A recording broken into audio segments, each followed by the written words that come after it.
Para po on the part of the palace, welcome po kung ano man po ang suwestyon na makabuluhan,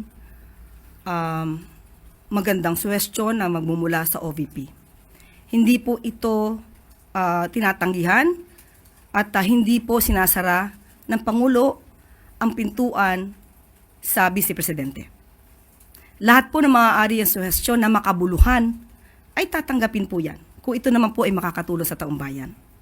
Tandaan po natin, mismong si Vice Presidente ang nagsabing siya daw po ay mayroong formula or alam para maipababa ang presyo ng bigas. Pero ayaw niya pong i-share sa gobyerno at sa administrasyon dahil ayaw niyang tulungan ang Pangulo. So, hindi po nanggagaling sa Pangulo o sa administrasyon na ito ang pagharang sa kanyang mga gustong gawin para sa taong bayan. Dapat lamang po natin i-promote at ipagtanggol ang ating sovereign rights, ang ating mga karapatan patungkol po sa rights ng ating bansa. Kaya nga po sabi natin, muli, magkaisa po tayo. Bawat Pilipino dapat ipagpunyagi kung anong meron tayo sa Pilipinas, maging pro-Philippines. Lagi.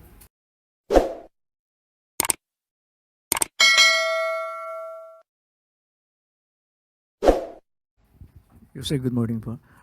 Yusek, Good morning. may directive po ba si Pangulo Marcos amid the expected arrival of Krising na eventually sabi ng Pag-asa mukhang magiging bagyo na? Opo, meron pong mga direktiba ang ating Pangulo sa mga concerned agencies. Katulad po ng NDRRMOC, nag-raise na po sila ng blue alert status nung pa pong July 16 as of 11 a.m.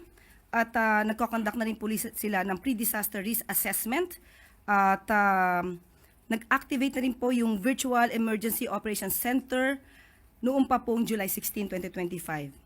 At patuloy pa rin po ang pagmomonitor at pagbibigay po ng mga advisories sa mga stakeholders, sa ating mga kababayan. Pati po dito ang DOST, Pag-asa, ganoon din po. May continuous weather monitoring and provisions of weather updates to all stakeholders. Pati po ang DILG, ang DSWD ay naka-alerta na po patungkol po dito. Yusek, isang tanong pa sana, Yusek, yung tungkol doon sa Senate Bill 2450, nasa third reading na, at tungkol dito doon sa protection ng marine ecosystem na may kilalaman din, Yusek, doon sa welfare ng mga mangingisda natin at medyo matatouch din yung protection sa West Philippine Sea. Eventually, pupunta rin ito sa Office of the President after ng bicameral. Suportado ba ito ng Palasyo, Yusek? Opo, sa lahat po ng ikagaganda ng ating environment, sa ating aangat po ng taong bayan, mga mangingisda po, hindi po ito tututulan ng Pangulo. Salamat po, Yusek. Tristan Nodalo, Newswatch Plus. Yusek, good morning. Yung tagapagsalita po ni Vice President Sara Duterte, kahapon po nagsabi siya na keeping Vice President Sara Duterte out of the loop is a disservice to the nation.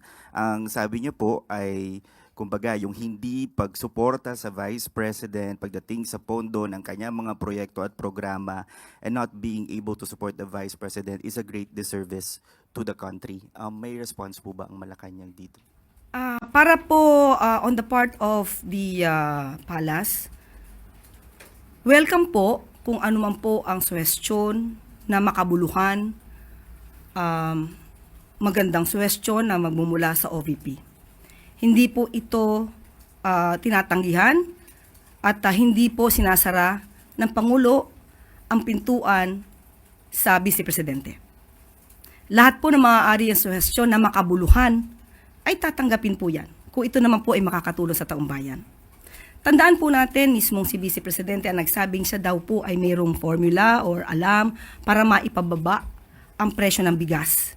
Pero ayaw niya pong i-share sa gobyerno at sa administrasyon dahil ayaw niyang tulungan ang Pangulo. So, hindi po nanggagaling sa Pangulo o sa administrasyon na ito ang pagharang sa kanyang mga gustong gawin para sa taong bayan. Unang-una po ay handa pong makinig ang Pangulo sa anumang kanyang suwestyon na may kabuluhan. Patungkol naman po yata sa budget, hindi naman po humahadlang ang administrasyon na ito kung siya man po ay naghumihingi ng mas mataas na budget. Tandaan po natin, kahit po ang DBM, binigyan po siya, pinataas po ito sa original na or initial proposed budget nila for 2026. Binigyan pa po at in-increase sa 170 million. Inaprubahan po ito ng DBM at sa ngayon po ang proposed budget ng OVP ay from 733 million ay ginawa po 903 million. Okay, kung di po tayo nagkakamali, medyo malaki po kasi ang hiningi nila, ang proposed budget nila para sa taong 2025, parang 2.03 billion. At ang nagkataon lamang po na hindi niya po ito na ipagtanggol ng maayos sa House of Representatives. So kung ano man po ang naging desisyon ng House of Representatives ng Congress ay hindi na po ito saklaw ng Pangulo. Mas mabuti po siguro kung mas nais niya po na mas malaking budget bilang katulad na isang estudyante, kung meron kayong thesis na gusto idepensa po niyo na maayos para po kayo mapagbigyan. On another topic lang po, si Senator Amy Marcos nag-file ng bill kahapon calling it a President Rodrigo Duterte Act.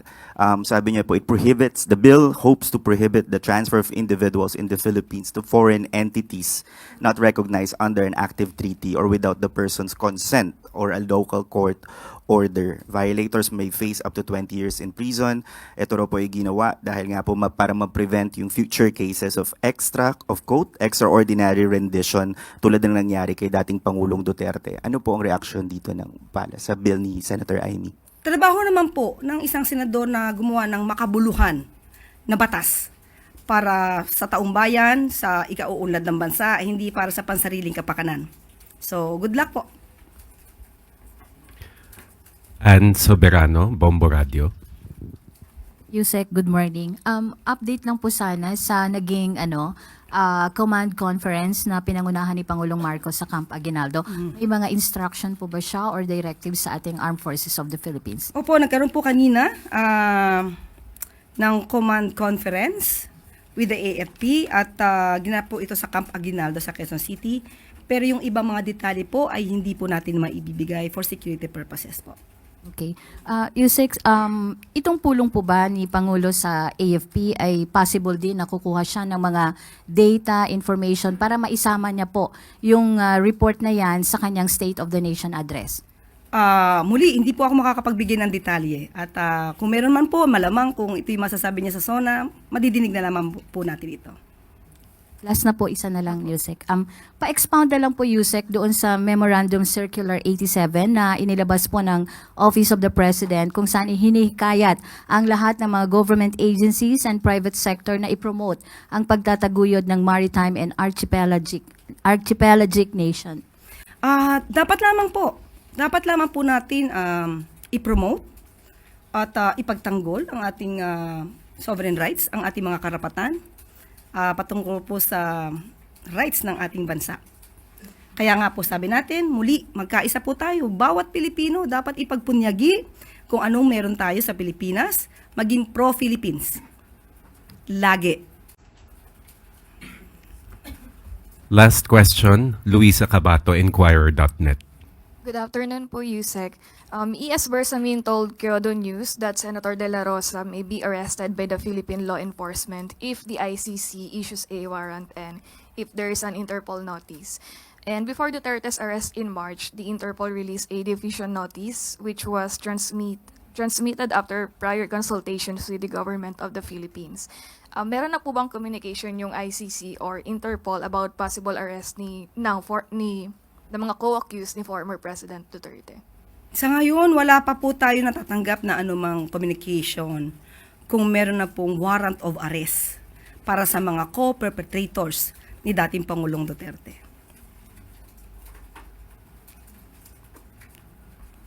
Okay? Laban kontra droga, patuloy na inaaksyonan. Tinatayang nasa higit 304 million pesos na halaga ng illegal na droga ang nasabat ng Bureau of Customs sa NAIA sa loob lamang ng isang araw.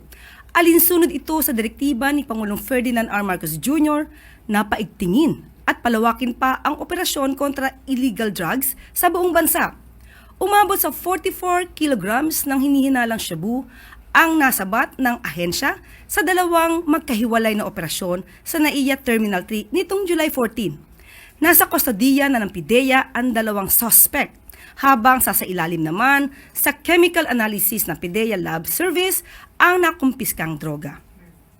Pinuri ni Customs Commissioner Ariel Nepomuceno ang koordinasyon sa pagpigitan ng PIDEA, NAIA at customs personnel sa pagbabantay ng border ng bansa laban sa dangerous drugs at drug traffickers. Para isulong ang kalusugan at labanan ang malnutrisyon, nagsanib puwersa ang DOH, DSWD, DILG at 235 LGUs upang paigtingin ang mga programang pangkalusugan para sa mga batang Pilipino, lalo na sa kanilang first 1,000 days. Ayon ito sa nais ni Pangulong Marcos Jr. na gawing mas malusog ang bawat batang Pilipino. Lahat dapat kumpleto ang nutrisyon mula pagsilang hanggang paglaki.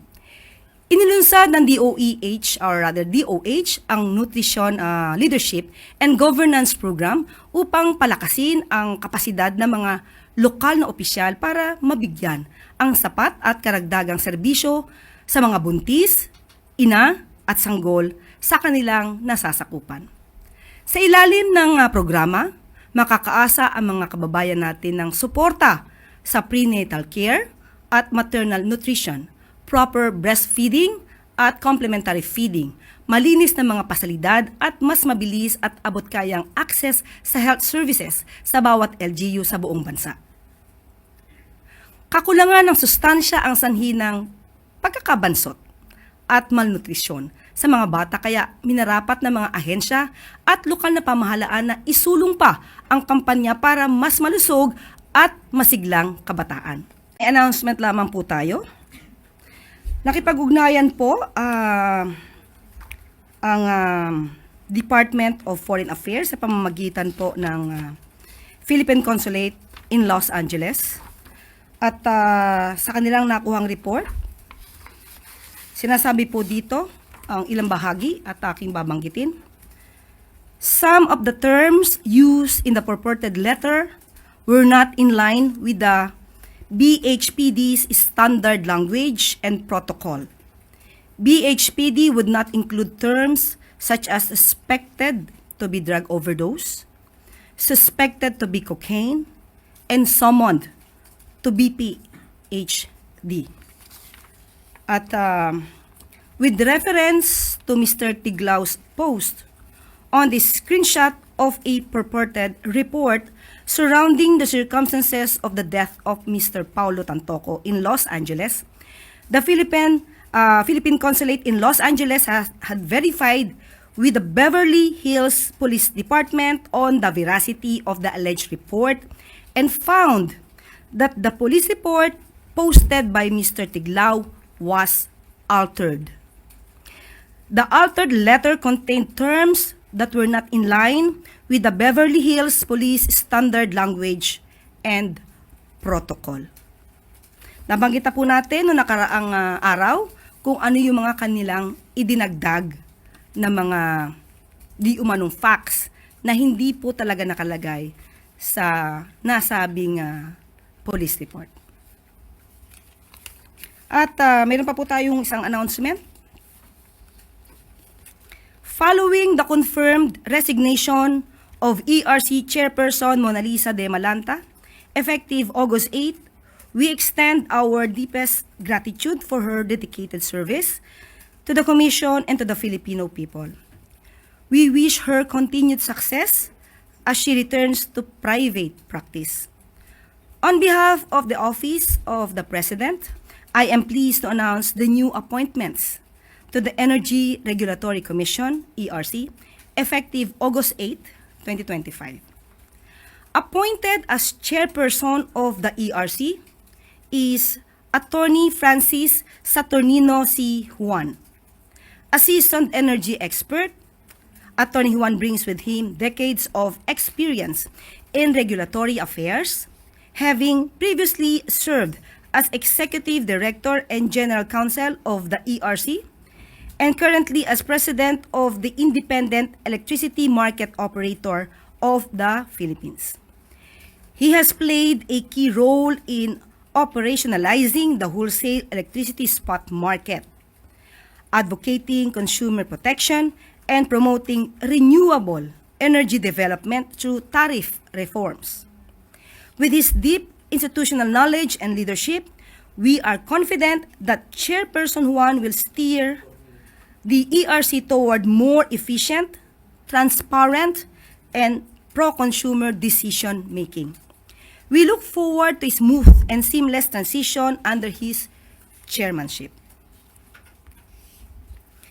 We also welcome the appointments of Attorney Amante A. Liberato and Attorney Paris G. Real as ERC Commissioners effective upon their assumption of office.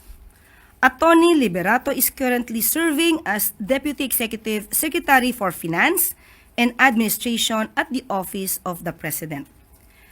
A lawyer and certified public accountant, he brings extensive experience in public finance, legal reform, and governance, having previously served with the Commission on Audit and in various consultancy roles across the legislative and executive branches. His strong background in fiscal management and regulatory policy will be vital in supporting institutional reforms within the ERC. Attorney Paris Real, meanwhile, is a seasoned litigator and a legal advisor with more than 2 decades of experience, including active participation in high-impact ERC regulatory proceedings for more than 10 years. He is known for his focus on legal integrity, consumer protection that is expected to strengthen the Commission's quasi-judicial processes. Together, these appointments reflect the President's commitment to energizing the ERC with leaders who uphold integrity, transparency, and public service. We look forward to the reforms and progress they will help bring under Bagong Pilipinas. Maraming salamat po. At dito na po nitatapos ang ating press briefing. Magandang araw para sa Bagong Pilipinas.